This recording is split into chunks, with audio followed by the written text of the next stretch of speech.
2026 will retire more drivers than age ever could, because Formula One just killed the instinctive driver.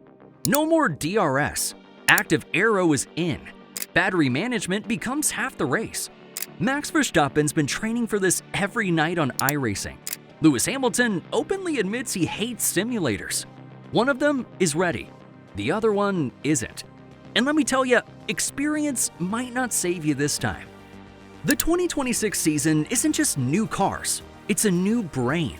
Active aerodynamics are going to replace DRS, with movable front and rear wings available on every designated straight. Now you got 3 modes to juggle: corner mode for downforce, straight mode for speed, and overtake mode, which only activates when you're within 1 second of the car ahead and gives you extra electrical boost. But wait, this can be deployed in one go or in multiple shorter boosts over a lap. That's not driving anymore. That's chess at 200 miles an hour. And oh man, the battery. The MG UK power increases from 120 kilowatts to 350, nearly triple the electrical power. The cars will be 50-50 combustion and electric. You know what that means? Lift and coast. Energy harvesting mid-corner. Strategic battery depletion. George Russell said drivers will see overtakes in obscure locations where there will never be an overtake before. Because if one driver's at the bottom of their battery and another has more, they can suddenly jump past. This requires a completely different brain. Not just reflexes, strategy, calculation, mental endurance. Now, we all know there's a massive problem here. Half the grid isn't built for this. Let's be honest about what's happening here. F1 has always had 2 types of drivers. The instinctive drivers, raw talent, feel, muscle memory, reacting faster than they think. Schumacher was this, Senna was this, Hamilton is this. Then you got the thinking drivers, analytical, adaptable, cerebral. Prost, Alonso in his prime, Verstappen now. 2026 is designed for the second type.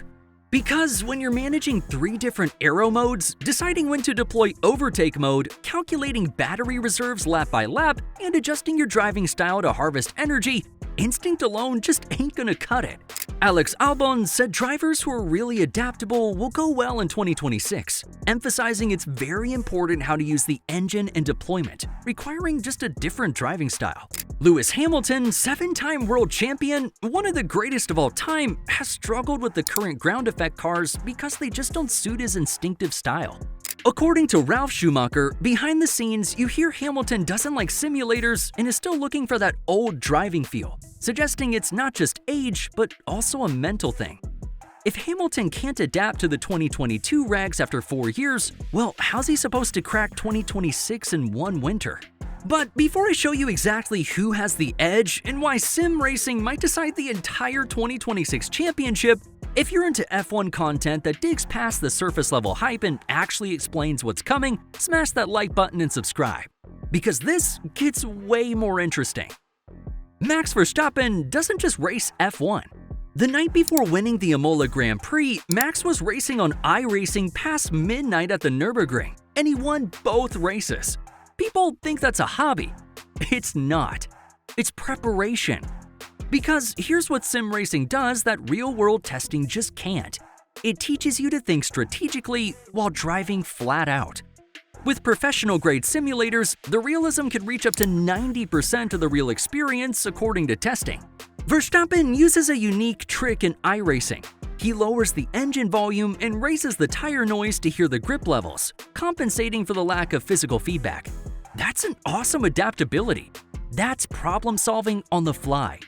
And that's exactly what 2026 demands. And come on, Max isn't alone. Lando Norris has been using cool performance simulators since his early teens, relying on both professional-grade simulators and one-to-one driver training, which played a huge role in his 2025 World Championship win. George Russell, heavy sim user. Charles Leclerc, despite initially hating the 2026 sim runs, he's now embracing the challenge of thinking differently. Even Toto Wolff admitted it. He said the Generation Sim driver will be in a good spot for 2026 because the regulations add a chess component about where the driver deploys energy. Meanwhile, Lewis Hamilton, he's encountered limitations with Ferrari's simulator, specifically the limited number of base setups, putting him at a disadvantage heading into race weekends. The gap is real, guys, and it's widening. But wait, there's a third group nobody talks about: the multi-discipline drivers. Fernando Alonso has raced rallies, endurance, Indy 500, Dakar attempts.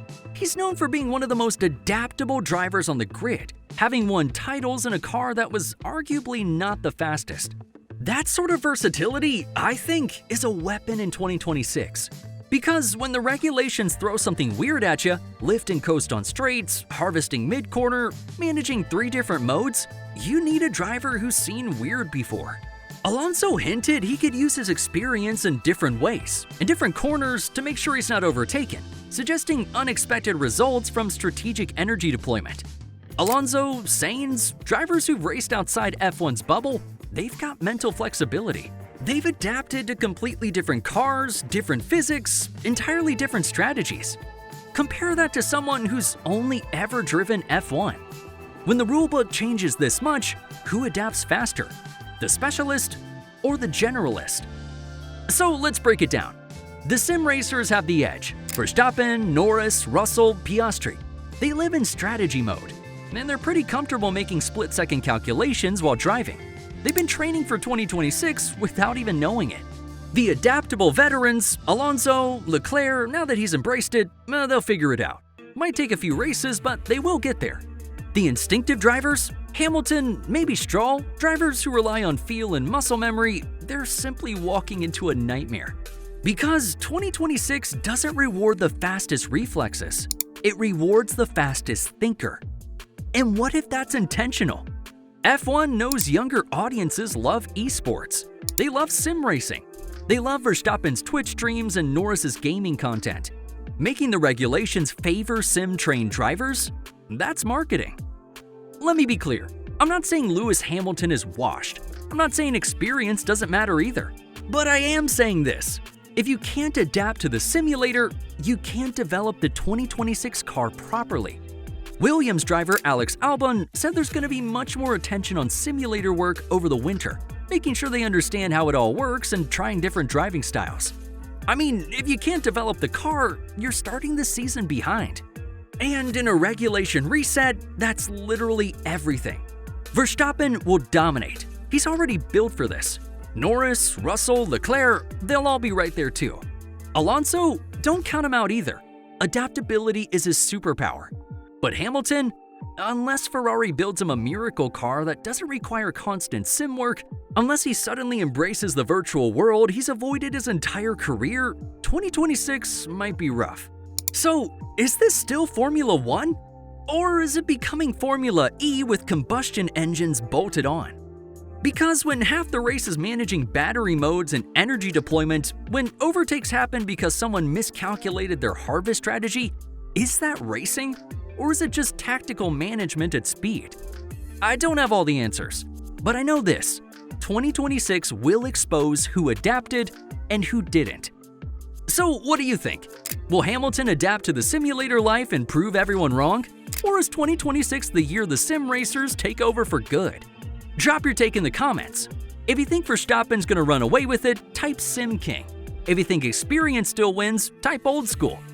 If this video made you rethink who's actually ready for 2026, hit the like button.